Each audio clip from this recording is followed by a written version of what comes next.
Donc, Gabriel premier, et nous, les Dona Bassalo, président, Mbléboy.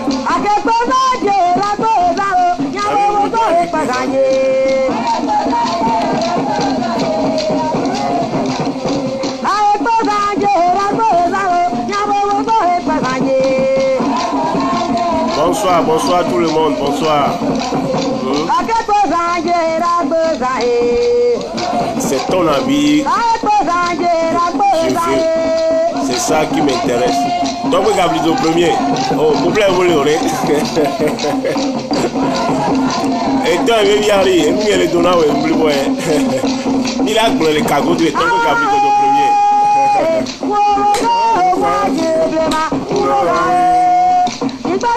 Agbelava là, il vient aller. Agbelava, Fafa. Agbedon l'ami. Merci pour les cœurs.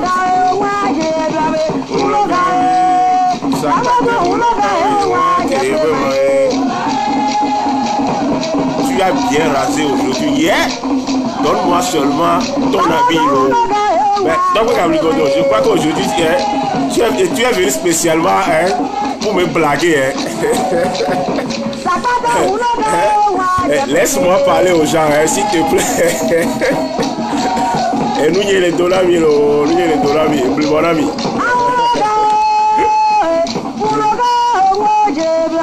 Président, laisse-moi parler aux gens.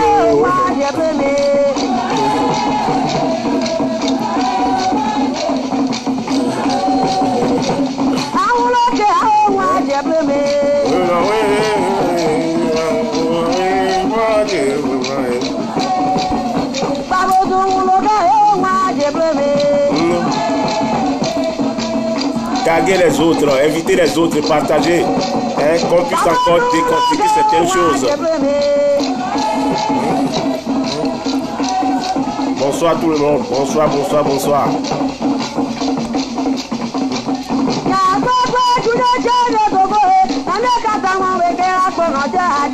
Léon Lambert, bonsoir depuis ta position.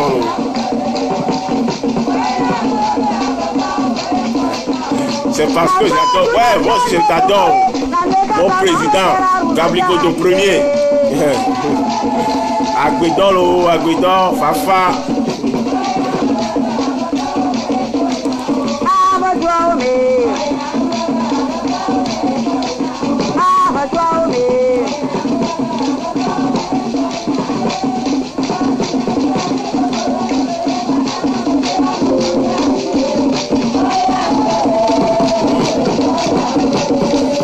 Bonsoir tout le monde, bonsoir.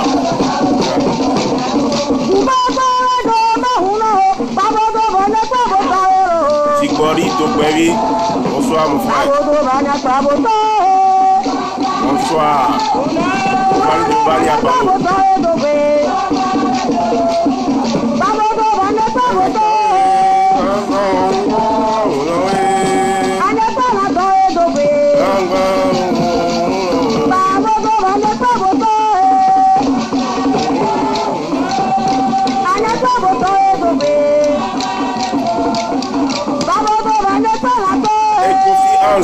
Il y a pas ta vitolo, on te sait vous.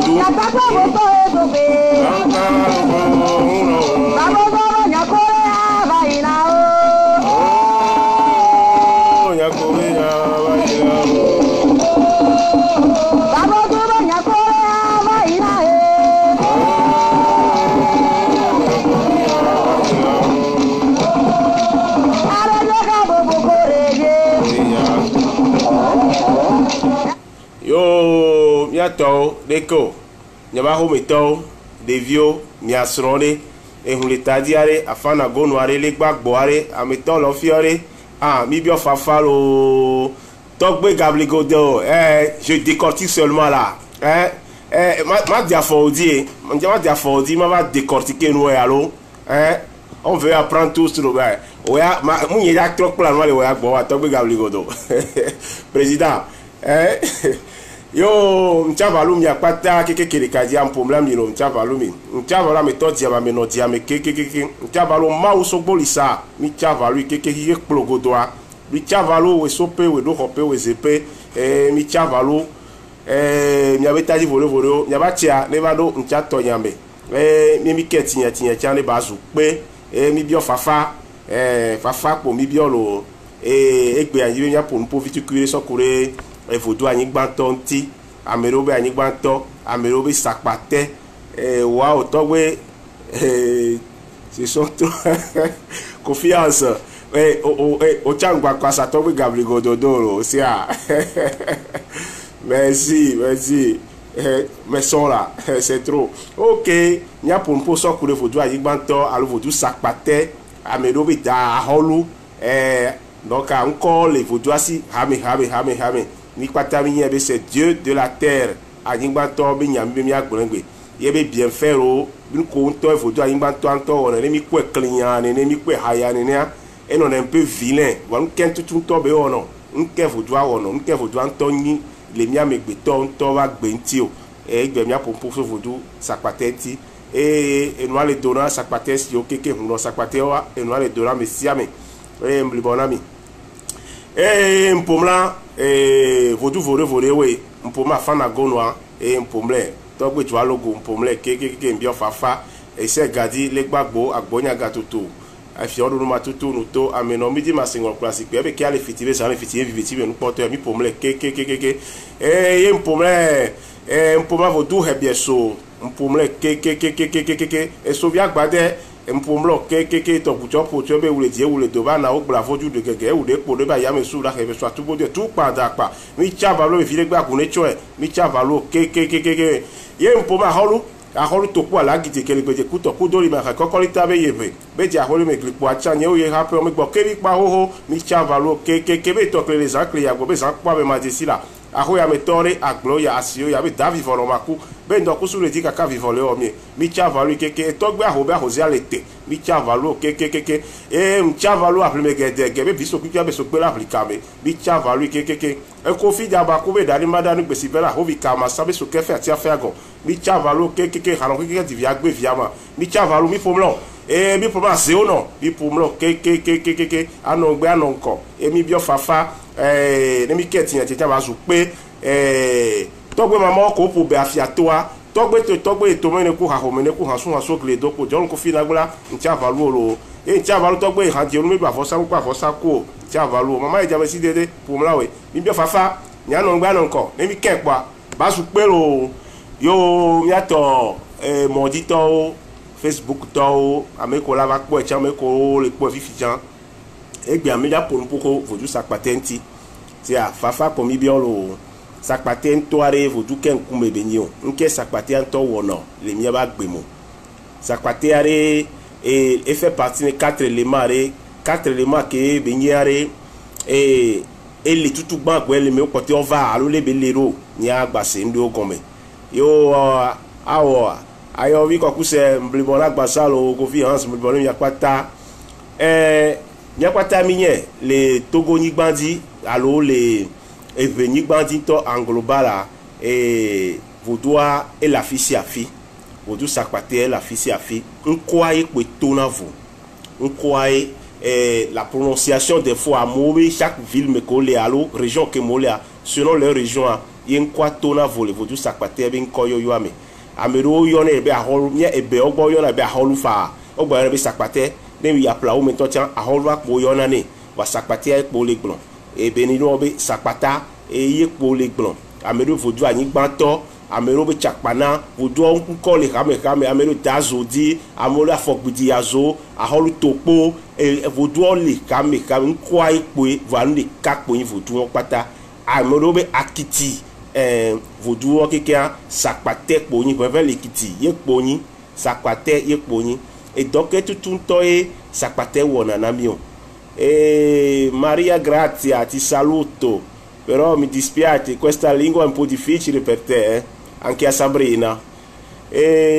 sapatea vodu se un de cabeni le vodu me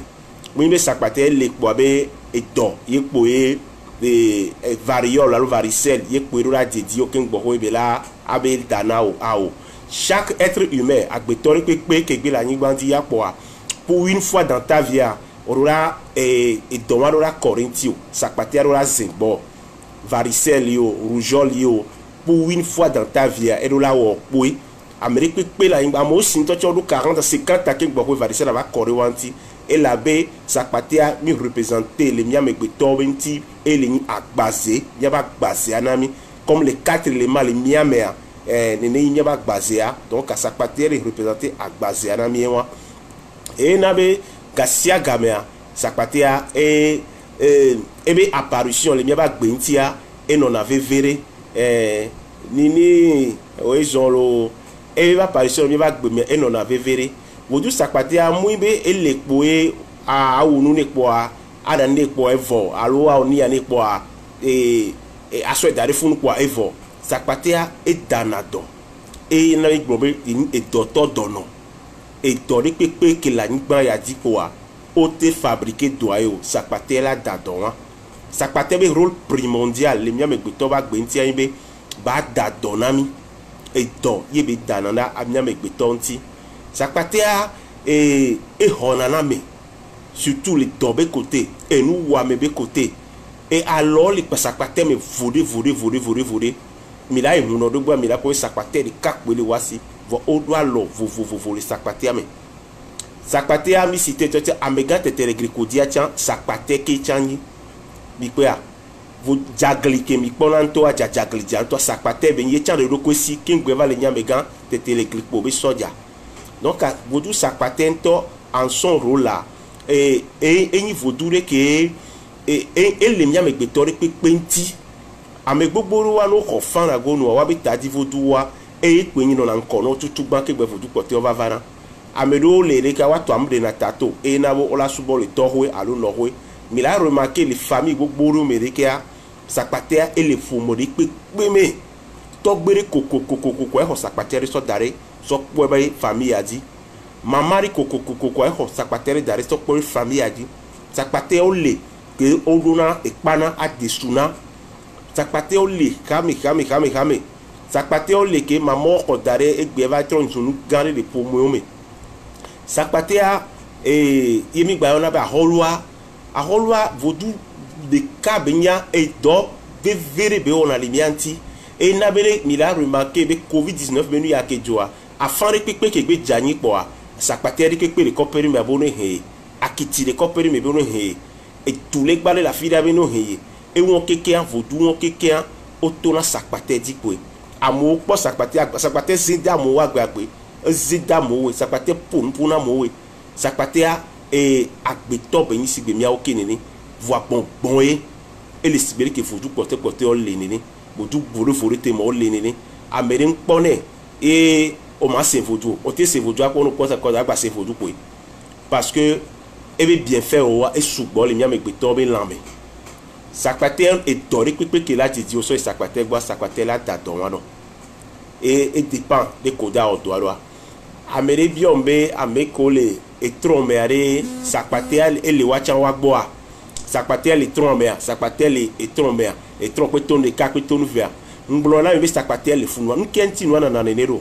e trompe ton ve ko ton ka mtona be a medro vodu vodu pleva yo vodu serafi buva oni va ko va togo ni gbandi afiko no togo afrique ko pleso ipo bon que le funwa o na doku do nene be gbogbo no i trombo fifi dia ne to bende le wo wale no ke are o la be no vek po sakpater le topé vek po sakpater le nope no po sakpater on no trova e tron la hoto ala so wono nene be no na ye wa entiare mingba no globena yo npo vodu yale ame ya gbo yo npo ya ame ya gbo kwa be to tete ave vodu nso gbe ni o ao e gbongbon wa o na do kudo wa no we sakpater le be o na do kudo dan yes be mi sira be dasa holu dan e danu wa nko e vado e dans ya holu bo yo glona d'habitude va nko e va ni nu ogbona sakpatia ezena edangbo edala va se sakpatia gbo sakpatia la tito la se bien sogbo sakpatia e ke pe di rabe ele die ele do yele dia yele dolo ayele dia yele do ma unu abe yekele di gbalo dolo ayin do wedo ma yin hunle sakpatia zon so ma yin hunle yele dia yele dolo eyele dia yele dolo eyele dia yele do ma ugambe yekele di gbale dolo ayin do wedo ma yin hunle sakpatia zon so ma yin hunle eyele dia yele dolo sakpatia vodou benyi de vodou me ebe ele die gbale to tian sakpatia ku bien so on ado et je vais soit les dire par les touchants les la son la la ko sakpate et sakpate là on est là ko bien so et les signalé que les tanchango belé et noir et ajakpa changbo belé vodou komi gbegbe sigbe me peto be vodou belé mi anti quoi mi nene ko belé wa chan wa gbo aye won sakpate a million amo nko le si ma u gan yo da vivono yo sakpate o le nko le sakpate si hame mi quoi parce que et o minyari kolaten glorifié be la vo nya togun topo nyam ke ni sakpate be eto ke be ona o le wa ba gbe mi sakpate wo to sugbon na o e na be egbe o mi chan mi va so ne be nu odo sakpate ado mi va so adun ko nko ado wa mi mu sepo o pe a ne mu yona mi fi abe sakpate yo be afokudi azoa mi mu se pa sakpate wa po wa sakpate la hodo me na o pe a donc a sakpate do le ke o ma mon dieu o va itorika ye ko wa pato c'est primordial itorika be ona sakpate vana me di luna o eta di na me la dange na me sakpate la va me di la dadona me o la kwa me ya mparo borikia sakpate la va me di ke enu ko ke o la so composer la toti la do na me alunu ko na me sakpate la gbon kaka o la o enu na me kwa me la gan o pe a ebe nko le si hame ebe mu di gbere o egbere cham di o o pe a sakpate a ne be le won e na be ne mirepo peut-être publication ro mirepo foduru le ke a miracle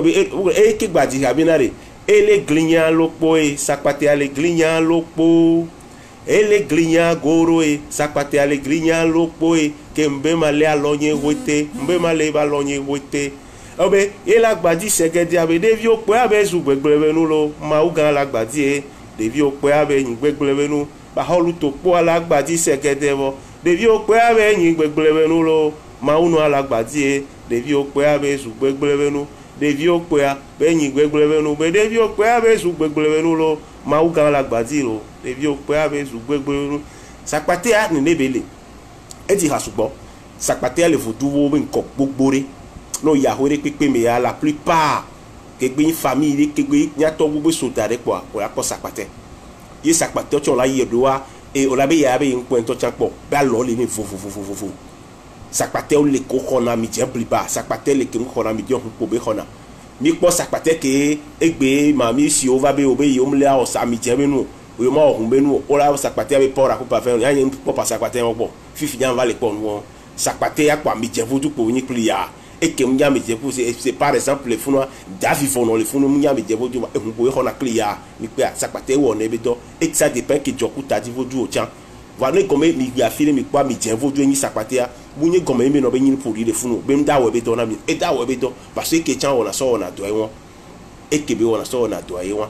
sakpate kumina no cha sakpate a ele sakpate le mi to yo na be plivodu sakpate le ko yo na be plivodu mi ko sakpate o le kame e na be mi ya file no to na mi be e no le dolo Felisa e no le do mi ano koni e no le do no mi akpata e na vodu sakpate a eni vodule c'est très important mais mi ano vénérer sakpate gbogbore ne o ve kafan ko we c'est sakpate rin ko kwa o la to no be kwa fia kwa sakpate a faro karambe de ni soa e ya mom ti nu wan to chanti o npo nu apo o be na to gbe be sakpate kokore kaka ko pere me be do la kwa sakpate agbe mu kele we no la voni et l'obligé dit mon ka avec kele sakpate et effectivement sakpate chichi kokore be ni togbe o ko so dare o kwa amo to tout honto on va sakpate wa le funu e no le funu me e le protéger pour me vani no mu dinti wa e no ezanu edem dinti wa on le danye on kebe dinti wa la di mo ni kaka o la avec boy bi pe a donc sakpate a e mi gba pe be egbe o me trozun a chondonu de ke la plupart no da de sakpate be so mi la kwa mo la dra loko etonio sakpate en son temps oh munyi nu ke egbe yo mi va no na popo nu ya mama o sakpate mi po a c'est pas ce nous qui mis les poètes béoré sans vaudou wa et muni a tombé nous bénioré et nous wame et nous diamenti agbéora appelé là appelé agbéala non et a o sakpate benu appelé agbéala non là o vaudou benu et huya muni na drona me pocha titi kwa be y avait dit huya et huya didia e be a dit huya et nous de là tout yo l'avait dit huya sakpate a vaudou c'est un béni sakpate a vaudou c'est un béni sakpate a maté ko na be amero la tengo sakpate amero la yo ko la te ko varié type de sakpate o subo ko la no wagwa e na be sakpate a o la te ko sakpate de sakpate a vaudou ya nke jona dina be sakpate be on to atita ko ado gago ke sans que etadi vaudou sakpate wa mutite wa o la tite ko ave du gago ko be da ko sakpate ya ate se sakpate be ko la jojino ko la be ho o la se sakpate be ko ado dino ko la be ho mi ko ya no ka et nene mi va somia to go sakpate do won nene mi va somia ne be sakpate do won donc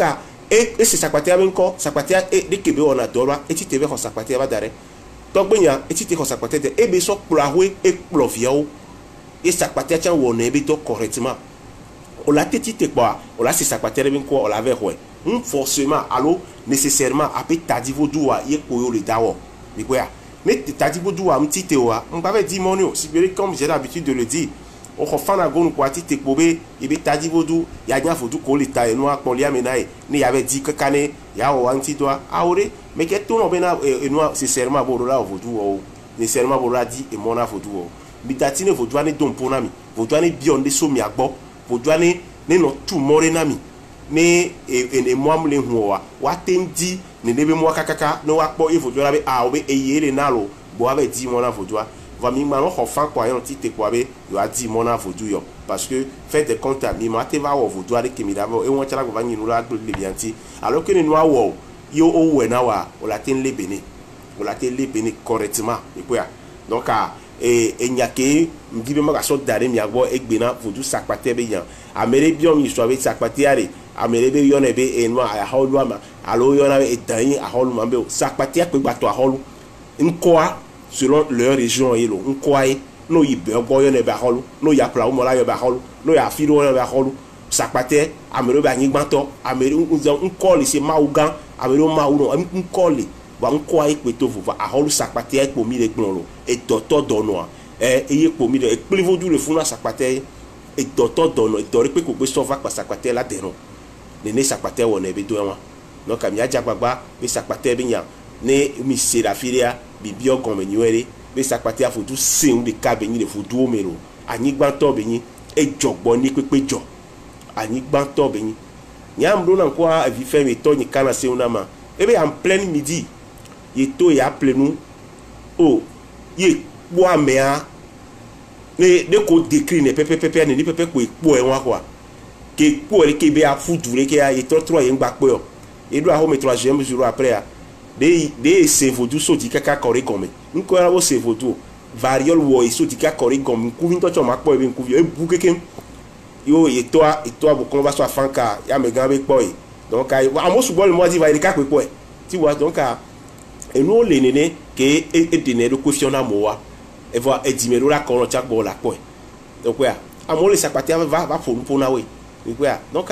vodu wa mi di na ha be nya be vodu atro na me dro va zina me vodu atro na gbeto va ti bona po na me ya bon yin enu ma po be nya gbon emile enu ma po mi po e ko li so dale o li a vodu so dare mi aro po be nu a ko li dare funu va nu ye le gomene enyiyan gbon kere de wo to nu a di gbe be ta to la gbeto ntia e le nyiyan vodu sakpate a vodu se afile pepe ko le kike ya me ya po o nda no ya me ya gbere kaka so yo me po ya anyigban di o la no e po àwọn esko o do i planet Mars di o de vivre le planète Mars di yo nda gbon sakpate yo o da gbon sakpate yo e to ke kudi ka be le di e gbale do donc ya vous imaginez me po ya donc sakpate a vodu be de vodu me que vraiment ne ele nya ba ho do me alo le tepere na o yo be senia ale benenase ne a gan le ekusi a gan le dosi e doya ma dedi wo e dori pepe do ma dedi wo dori pepe ma lewo sakpate danado ebe rôle primordial que sakpate wona e danado la gbetonti e préserver na do atian et préserver la doigt et n'avait gardé mon ami kafan pour monsieur sakpater vin kokboa bijagbagba mu nécessairement be ne sakpater mu le miaba ho do mon totian fi ko kafan ne sakpater la bercer la wo non bois et la difficulté la du gâteau parce que sakpater et nous général beni les miam avec béton parce que akbaze lenti au bois sakpater lenti o quoi akbaze lenti quoi sakpater lenti o oka et n'y a que même la sorte là agbasana mia et ywa. Il y a plusieurs sortes de sakpater. Oui, il y a plusieurs sortes de sakpater. J'avais déjà dit ça. Il y a plusieurs. Au sous-bonto, et de l'intotien, mon dieu. Parce que, on est deux godéo, la fille qui a, et le temps est vu qu'on pousse. On a vu sakpater, et vous doit qu'il y ait la manière de sakpater. Non, mais on peut nommer sakpater. Tout, et bien, non, mais il y a un sakpater. Donc, à sakpater, on l'est, rame. Sakpater les rame. Voyez que mi dessine to les togo to que bois et nous les dolomia non de kota et bon to sakpater que ja petit mi pona da vivono et gbe mi va le po et noa dazo dizo gege ba melinda for zukadio zukala mewa mi va le po cha va le boy gbe yo mi kwa sakpater a holu to po alagidi a sakpater on le togo didi mi a togo ko no dale didi ni nenye doko sakpater on va dare mi va kwa ku mebele o yana fo gbidi yazo ni npopo mi cha mi sigbo va histoire na mi va doko vodwa yo va expliquer vodwa na mi e kwa allô ya kwata mi dolo ne ku me kayo Christian ko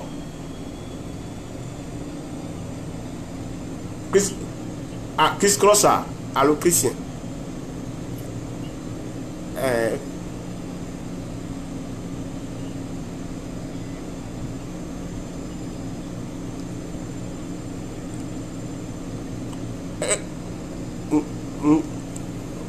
Mbranya va izale ya. Vraiment, ma gba Quentino.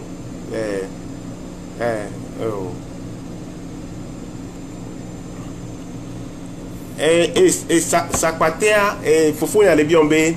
sakpater ave e kori inti vi ferme va que va chien e va yo vodia e va remarquer que va kori inti ke e bo be ndu le a ngbe va isabe e tonya sakpater e vi ferme a e se vodu va yi va que va dogo vodua e va se vodu ke ne to be ke fofo ye ke bionya fifia ne enko bromia de mi no po simple. Elle avait amélioré sakpater et les pomenao allo et les ahuedo menao wabe et kodudu suboa et là il faut doit la baba corinthi ok pour ya non exemple ya nabe no ole du konai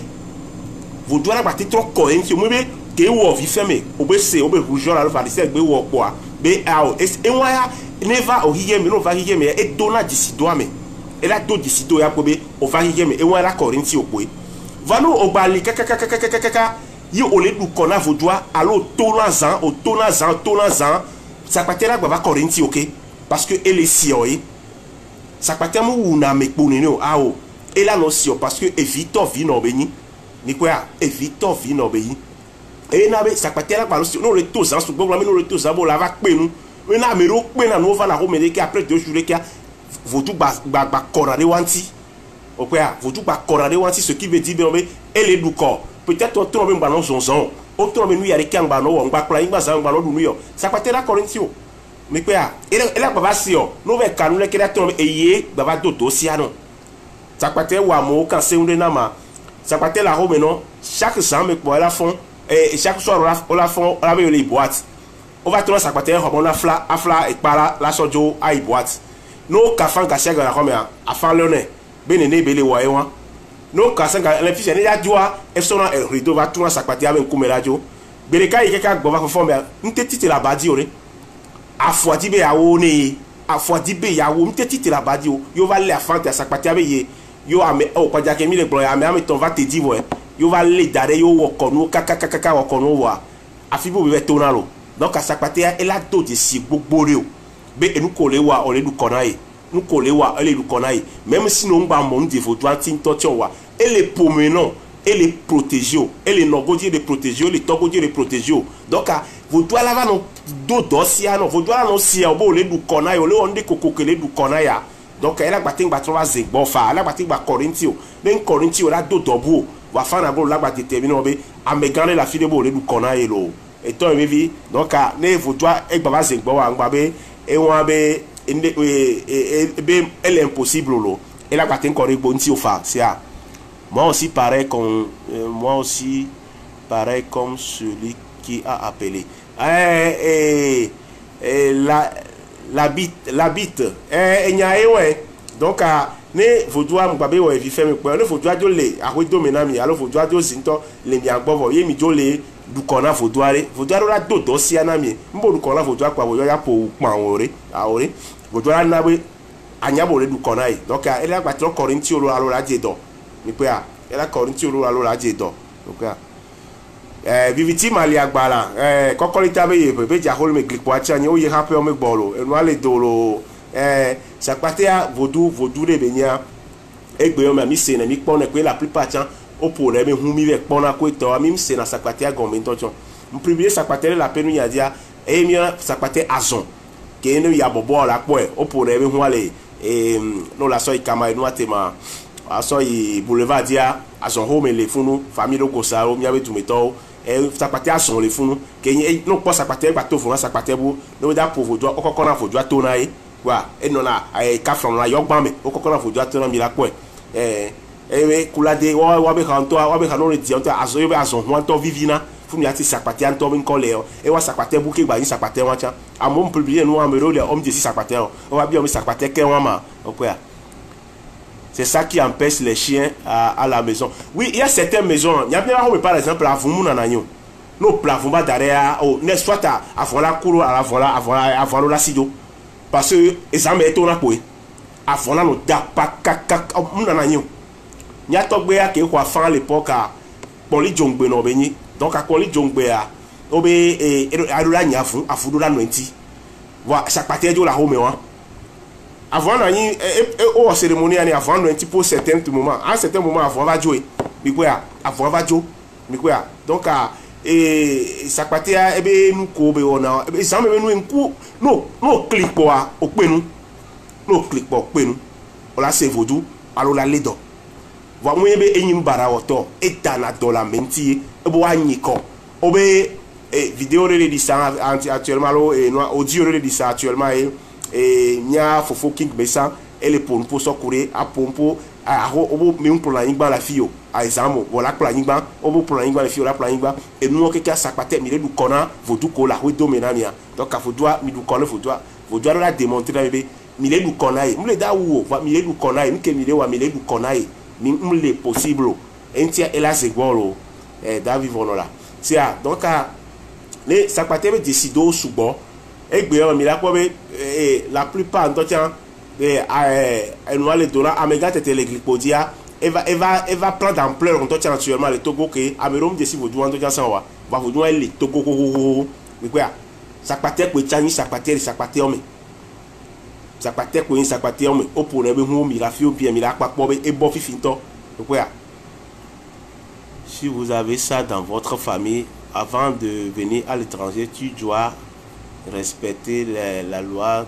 aussi à l'étranger. Et pourquoi pas yo et nous étranger aller hier vous me benya nous to na be mi ba ho me be mi mblu na blikole wa ne o no va le blikole o be mi bato eto la o to na to ti la ho me alo mi gba no plo anyigba zambe wa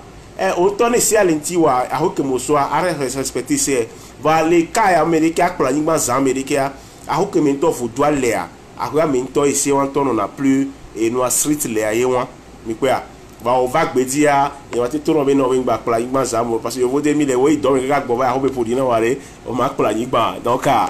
o la pla ngba ko vous do nya me no we kojo pli be du me donc vous do wa chan o se ne gome bogbon yo yin wa e ko kin ko veve to do na wa ye po la yin e ko won gbo na mi ni so awe won e ko ke la te gbin le mi amegbe to ntia jojo bonsoir lo e ka gbin le mi antia o ya o do ko na mi a le mi anyi ko va enu ri won ke le fofi ke fodu anto la kwa melea yo nyina ko wa be ngba plan ngba zan mo ngba wa ya zan mo wa no le trandia l'étranger, ça serait un peu difficile. Donc, on colla, on est belagnois, be koko donawa. On me avait sakwatia, mais mimdou na halan. On me avait sakwatia, mimdou na blicoleo. On me avait sakwatia, mimdou na New York. Donc, on l'a respecté les événements pour que be ochano gbedi. Les sont ils sont kafano donc au se voudra ben quoi. Nous le on est dans le voudra boire ne batter notre jedina oui. Monsieur, voudra la fille de pepe, qui est plogodoa, voudra elle sakwatia la fille c'est que mia tobo au pléonier esclave au dit ça. On va être à Haïti, mais ici que Caraïbes, Poueton, qui est en Brésil, vous devez le fou pata pata, on croit que vous. Vous devez le fou pata on croit que vous. Donc, à Holo Sakpatea, vous devez bénir. C'est à Amelo, à Holo Balo Poyona, Amelo, à Holo Sakpate, il y a plusieurs sortes de Sakpate, mais à la base, c'est la même. Oui, effectivement, Raoul Anani, c'est la même chose, c'est ce que j'avais déjà dit. Pour ça, de Cancun, de Cancun, un quoi tout dans vous. Et durer que me coude bien coy, et durer que me coude bien coy. A rôle saquaté à y couelo. C'est mon chéri. Yo, miano, c'est gbe, ayo, agbedolo. Les mille bénin, faut jouer quoi, faut jouer la dynamique. Miani ko, et koniniae. Qu'est-ce que ça a un rapport avec les ballets qui se trouvent en Europe ou aux États-Unis. Et noir et on m'a dit que l'on savait là. Moi, on a dit que et si bébé fia, mais peut-être à Améroléa, vous doit ôter son vous doit sur des on va fier. Ça peut-être plus vous le fond vifia. Au composé les tellement que voilà quelque ça peut-être plus vous doit la tête sur va évoluer. Les ça peut-être plus vous le robenawa. On tourne on m'a noté notre programme ça moi. Et nous journée me colla ouais. Donc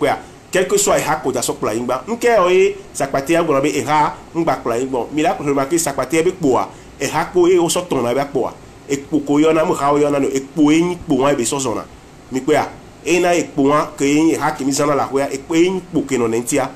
To be kale ma go ku we zo lo nu nyele do mblibo ça peut-être hu no yo am ga tete le grikodi hu no yo mblibo no e gba mi le pomposo nya to gbe antivire boa e yo lo ça peut-être be nya e le to ame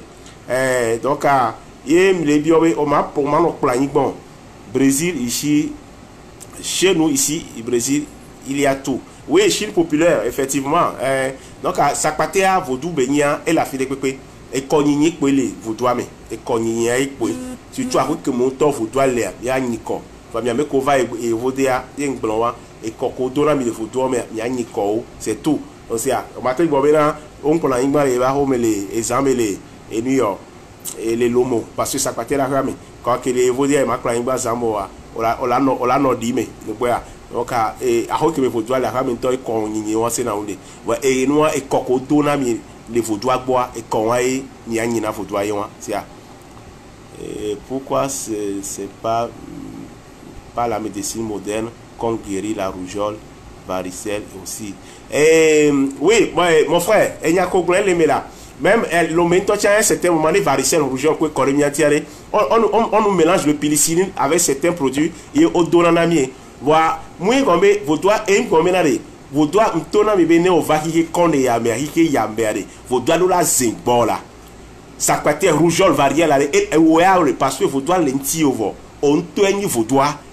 agbaser à lentille au quoi ça peut être lentille donc vous doit nous la zingbo varicelle la corintio rougeole la corintio mais ce qui c'est pas ce qui veut dire que corintio nous au moins on m'a non guérir. On a été guéri comme médecine moderne, on a été guéri comme médecine traditionnelle. L'important c'est d'être guéri. Vous devez la marquer. Et la marquer, il est qui yame. Il y a les covac, il a marqué. Avec aujourd'hui, on guérit plusieurs maladies avec la médecine moderne. Mais c'est pas ce qui veut dire que spirituellement, mais tu ne seras pas guéri aussi. Quand on parle du vaudou, on ne parle pas de la physique, on parle de les choses non vues. On parle de la spiritualité. Vous devez marquer physiquement, spirituellement, et marquer. Donc, on a été brûlé. Nous, deux pédicines, nous avons mis à Effiona Lentinamie. Va étudier même. Il y a tout le monde au patron nous mi que on les guérit spirituellement. Donc, on est belé et oh ne vodu kala moti sans l'époque que on donna bio ale mu sika ko o tuguna kudo amadora tugu pola na mewa sika onyina anyanyira ke mi gbon mi pe a donc ce sont les choses il y a des herbes qui guérissent tout ça mais avec on ne refuse jamais la médecine moderne aussi parce que bon nous sommes au 21e siècle il y a certaines choses qu'on ne peut pas refuser donc il y a quoi donc à sakpate avec nya ye ko e mbale blona miwa vodu sakpate a ele hame nya pata mi yen e wo na ebe do e docteur don obeni sia anyanyira effectivement ni anyanyira eyewe ni pe a anyanyira donc enu alo kini ti alo kini gbe enu pata ona yo togbe ayi nyapata mi dolo obe agbon yale la joie confrère Kalimaglo ko we zon la ale ko togbe ni egbe kunye so we do do solo agbedo mon confrère ano sesere e mo ya ko solo wa ojo mbale fi ona mo amoko bu mo kikian nto baba home nene tuba madon donné avec ça paté azon ouais non kele gbeje mo no ku to be ku za design kwa victoria viti gbariba nyapata mi do ebe no li agba la li agbo mo gbe ba igba la li agbo kokori ka ye hoyi nene donc donner vos doigts et que faut après-midi ya nyapata mi do la et on to gbe de jouer le combo avec patence na fait bio to no la adebe la o adebe la le dolo nyapata mi do la et toi me vi Chris Cross pour les caméras da Chris Cross de Jamani madi donc donner et moi et donc donner mi le président Gabriel Godot premier tiens donc donner après que les souvenirs agbe wa bien pour son sakpate anti animato anti zondo idodina amega sakpate a vodure benia joku ya e toni e sakpate ole hame sibere ko gwenene a nyawo to ka me ko e mo je ezebo monde vodu anti o tune vodua sakpate ole hame vale ka ko joku ya botoba ni to plutôt sen ka flan amega so le ko dia ta sakpate e be hono nyamni va to plutôt sen et bientôt même t'as dit vos doigts ça peut être le vol là t'es pas d'azodia t'es pas le topo le fond et moi d'azodia tiens bah les donc avec qui va t'as dit wa boy avec ko jokwa et nous là on non les ko me pardon on m'avait et hawa et bogona amoko me ka yi on prend ni ça me ko do hawa ma et ko comme ko de non be e poa Kafla Sandrin et Hanson et non avec Bois, on va s'en pour l'animon et ni connaît. Effectivement. Et on Kafla on dit ça peut être non, là nous hafa. Ça peut être non, mais quand on nous na, on peut tout corps avec point to. Ouais, Anton non les nous supporter côté oui. Ce qu'on va partir. Et on et avec moi mais quand ça peut être et né au lever doigt. Malo question que bien le cabiole, bien il faut le cabiole nous comme des films modernement bien tant qu'on a ni ça on a que toi articulé mais anima to va sewa ama podine o ko composer o le no quoi 7 jours quoi au lagan 6 jours quoi au lagan 6 jours quoi au lagan effectivement à mon laisser comme on le global là où ça pas mais inque et ni a ndo jora ko to la we me ga ça pas on comment tu t'adore ma tu t'adore ma et tu fadroué pourquoi pas et dans yo et dans le père on a dit et dans le côté à mon ça pas que quand on me ga so ko tu me nyam ça pas venir no le tifia no vi no le tini avec elle là non no ko ni connaît ya quoi là non ko le zia effectivement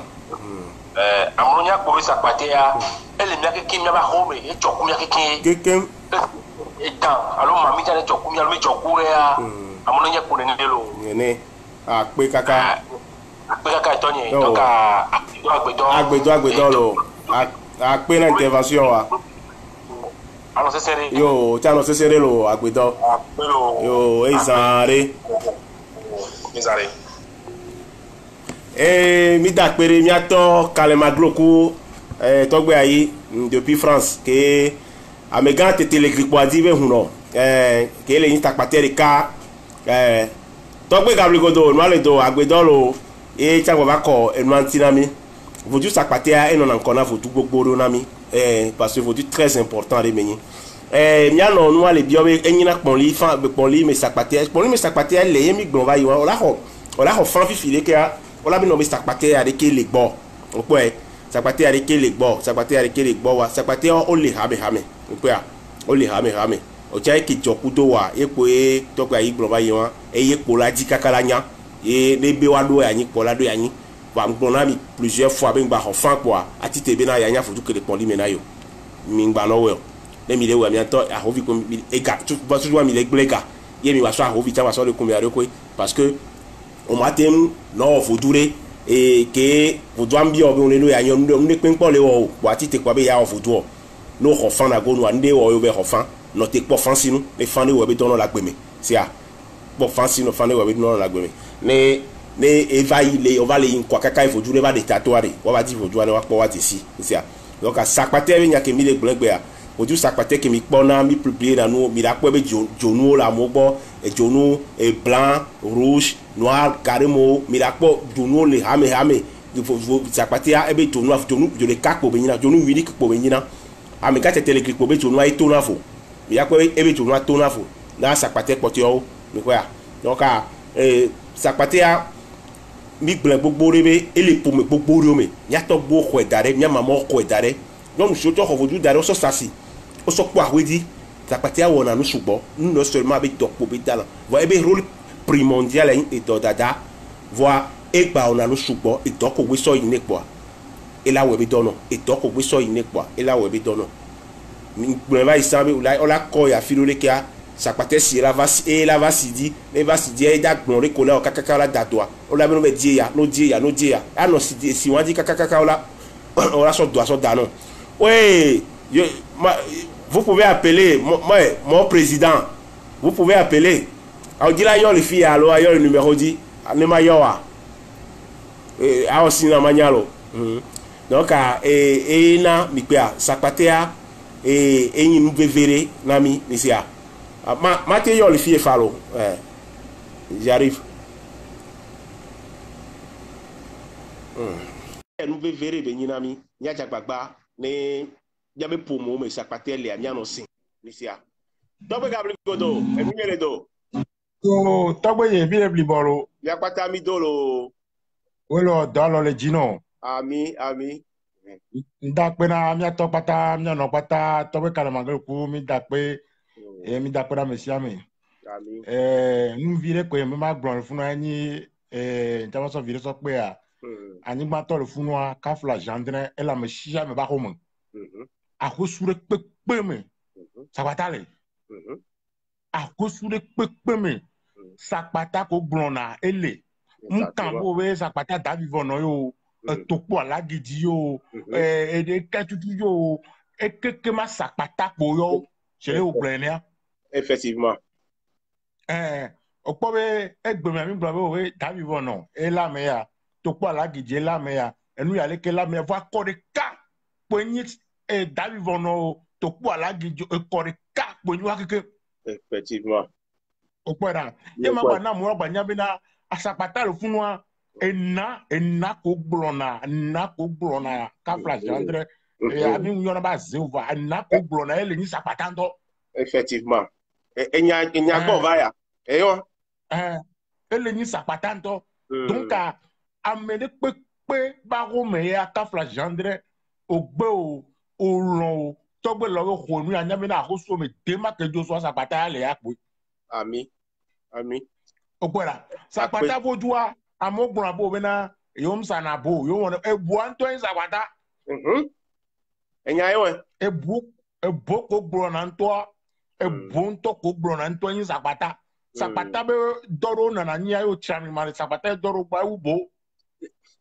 Effectivement ye dzi ha bena de gbe bo ɖe mo la si nye o sakpatea koe nyi bo ye ame salo base ɖe mo la si nye o sakpatea koe nye aze ala si eyo vodu agblɔ nya kpate ame mo no ti ko nye ewa donc enu vi ɖe kpetsa ma gba apporter na débat egbetoa eyewa donc sakpata le fun vivia ngo dure be nya ka flatandre nyama kontero enao chame parce que les ni ye blogoda ki afiri popem le ye anigbamlo que ça soit rouge le Togo anigba le vert le Japon anigba le noir le jore ke koko ça paté à la afiri pope eye mia to le Yoruba ote oyono be babalu aye meko babalu aye ye blomi le bo mi le blibona pasa keke kaka lo kuire po mi maso yo nene mi le no adia no to nya de paso pe na no vi America mi nya ne vonore oh ouais calma blo po ya ke ba be bleu to président ore E plus 1 égale 2 à quoi? Égale 2 là. E plus 1 égale 2 là. Calma blo ku ewaro. Ewaro. Akpe kaka. Merci. Pas de quoi. Yo, bida kwe na togbe Gabrigodo premier, mi président na culte votu de la diaspora. Bida kwe mi a ono no wanyo ne togbo we nko ba yinko, mamo nko ba yinko ameko bu enukele o o be church mi o jakpo ele o fi o jakpo ele vanwa awo ba ho mepo la ipo a o la po solution wa pa gbe vitukire nya mbe agbe vitukire po akpo na no le ke togbo onu agbe mama onu agbe a ebe tukara po mi le oro mi mi lo tukara de pepe oro tukara ke mi le we mi anu agbe ke mi atogbo onu agbe mi mama onu agbe a ekuva kune glimido e dova doni glimido e nyava nyane glimido ebe tukara po mi le o mi mi lo tukara de pepe oro misia poteare o la gbe ya poa nko la dua o la po ya poe nya po agbe nya noro e yin veve toa de togbo to ati mama to ati ne togbo ofodu dare mama ofodu dare a ce que veut dire be o ponde o sende gombe be lenkware yobe pronigetiro yobe futur de vie ko la va vare o la va doyare va no po fodu yare o magba doya o eye nabe mia se mia togbo mama wen ko so dare na mia mingba no tourner autour de rond et nous ke mia wo enu ala nyokpo enu ala côté na mi no ka fa o se mia ba ho do we ndia yegbo ne ndele wo mle pota ni wa gogo afan ne ndele wo mle pota ni a gogo hunode ne o chan nke de wo wa na pota ni certes be egbe a me bleto subo enu la no wo la iwa gbocha egabegan oyo nda pota na do kucho certes ne va mo chon le wa certes ne va mo chon le ke o le pera menti de kitogbo we mama le a entia nyaja gbagba nyagogba me ko le gronya ne mi atem sende gome wa fia fodope amesiame mi akpata mi afia fodo mi no ma afio mi ya cha mi la fion et c'est comme ça oui quoi nyano agbevi tukwire donc a vodu sakpate be nya eyewan vodu sakpate be nya eyewan sakpate a vodu se umbeni ye mi ba gron répéter et na be mi la remarquer yete noa tobe Gabriel va gron vous sakpate li pour me de peme le pour me de peme ye mi y avait question qui me a se poser avec nous kentie sakpate le pour me de peme ro nketi sakpate la fisi afio yo se na sakpate no ya fili kwe abo mi atogbe sakpate ya mi abe hodo me fa sakpate ya parce que mi atogbo sende gome so dare na mi ne no ba protéger mi contre les esprits mauvais dans le futur donc ka ke mi va souhaiter kwa ko mi ale bene mi awe isia ne nyacha mi ano sesere certes be gare mo nto cho la te shia togbo be sakpate mama be sakpate ra nanyi vo nto la shia be ho sakpate o voilà tourner kaka togbo be sakpate wa chan o la ba no po chan gbo po parce que wa we ni bas na ape hihe o me be vava o ra no po fun wa chan gbo po ma gura po chan to gbo okia sakpate est une divinité primordiale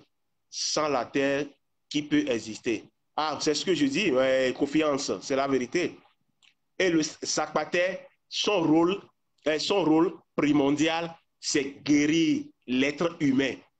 en esprit et en physique. En esprit et en physique. Donc, sakpate,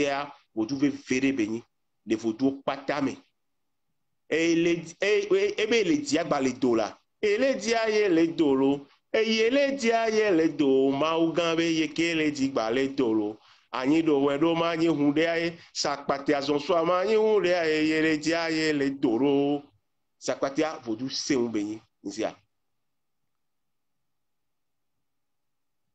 et donc mia jagbagba ne nyameko et sakpate nous di miantia miawe. C'est le cœur humain, la chair, l'eau et la peau et la foi. Ouais, on avait déjà défini ça. La représentation du vaudou sakpate chez l'être humain, la base, c'est la peau. C'est la peau. Donc, et moi, mikoya, miato, et vaudou sakpate ben ya yo, ne mi de gloire. Et yo, et vaudou, oui, non, et donc, au bétan, vaudou, on a nous soubo. Vaudou, on a nous soubo. Et miato, gabrigo douglan. Ben mina na, et nous en leme. Amidje vaudou en to beni, a pakou clia. On to gwen la melako, sakpate on le hame. Voix et dans le domelo ici et mia mon dieu noa chanti mia bion nous gombe ne watem afiomi ici et le bebere mia bion nous gombe ne wa fiomi ro donc anya ke magba so dare na mi egbe consider otro ya ya e jotina bebi gba pon po so vodu sakwatenti e nyaba merecha la kula de leme amerecha la so de leme e vodu wa o le ku wa be role vore Udo le kuwa be role vore wa mikto so udu sakpatenti sakpate ami ato mikpo bonka ne mi sebenko mi sende la fidea ya son redi ne mi atenwe na agbegbo ame ne ba fane miao chan ne ba fane mi anto miao ya be pometo mi be violo il est très protecteur oui bon sakpate et nous bénis protéger na mento protéger na me surtout et mi remarquer global ça covid-19 penya no ka fare pepe ya bodu sakpate be ya hovoade ya sa no ka pare ke kera bo no be kwa kitia no be po sakpate ya no po nu ya no po kokoli abe ye ya utabe et nous be keke kwa mi so va nae et la hwe et la so tramiro mi kwa donc bodu sakpate ya bodu bénis ne fodu me je vais dire mi kpla no so vodu sakpatenti mi mon di sakpatenti egbe mi kpla no so enti j'ai parlé au moins 1 heure de temps et m'dakweni togbe kalima groku et président togbe gabligodo ne wabe intervention ne vodu sakpate be nyake mi gba so darena et duatia ba so de le megbe quels qui sont les sakpates si n'ont pas droit de manger les adomenu et conférence et nous et comment ni matin glorifie exactement avec sa patte sur mal adomenu alors adomenu ni matin exactement parce que amecha ni ba sa patte sia et kokodone les filles be o be konule a alors vous et donc pour le kokodone kwado ba passa sia et kwado be la passa donc a monsieur mais ça dépend de qui son coup de chava y kokodo ne kwado be la pasalo mi mate généralisé et quoi donc aywa monsieur ya sakpate anto de gba ton adinam le biabe dumeri azon la azon sakpate azon anto a o ne azon vodu anto no le poison anto le ko ya bien azon hundu azon moi vivina azon moi vivina publier noir les pages de mi avec quoi aller sakpate azon c'est ça et le mouchoir que le miano de décoda donc mia gba s'intéresser egbe otro eto e vieux no e vieux et nawe sakpatea et nya tobo we a o were e susurenti rôle lenti on we kwa be parce que yo ofudo et nous important relé que on ti o werwa donc mia passer ne be noadi mia passer do et oui ça a été bien. Ça fait de flash, boy, merci. Est-ce que j'ai fait flash? Je vous ai toujours dit que moi, mes directs, je ne vais pas faire plus de 1 heure de temps. J'ai déjà fait 1 heure de temps, non? Ça ne suffit pas. Mais on est pour nous sous bois, un peu pour sous bois, et bedadava non aimé. Un peu pour sous bois, et bedadava non aimé. Donc, nous pouvons pas y acquérir sur le sauva poiré, nous brognons pour adjo. Donc, les flash, on va au miano la bite. Et nous allons donner un blibon. Et pour Mario, pour que dans Chavalo, il n'y a pas de kékékélo. Et Chavalo, à Holo Sakpatia, tant que les écoutes, au coup d'oli, mais à Cocolita Bévé. Les Diaholo, mais Gripoacha, Nio, il rappelle au Kébiguaro, mais Chavalo, que les Ancles, à Gobé, sans quoi me m'a dit si. Après, il y a méthode à Gloria sur David Voromaku. donc sous le dit que capi volé au milo mi tia valui un problème donc gba Robert José ale te le basé ou non problème ke mi bien fafa après gege mi tia valu mi ke mi tia valu fana gonu mi tia valu ke le gba go sengadi mi tia valu sovia gbade mi tia valu mi blibo enu yen le dolo donc a nya gba se telefia mi tia valu to gbe ni to me le ku to gbe agbofia na mama ejame si dede mi problème mi bien fafa considère bano to eri nya dumitor de siade so sojora kaka I consider mea bano to henami nya bi ola mese ne mi le sesea nya gbagbe be nya lo agbedona mi ejozi na ngba po mi le kadi mi ma video na me ko mte ba suivre mi wa cha plan de le melo vodu be nya ma america be nya yo edu be nya ero nya pa gbe viri ati lo agbedona mi baba ira mi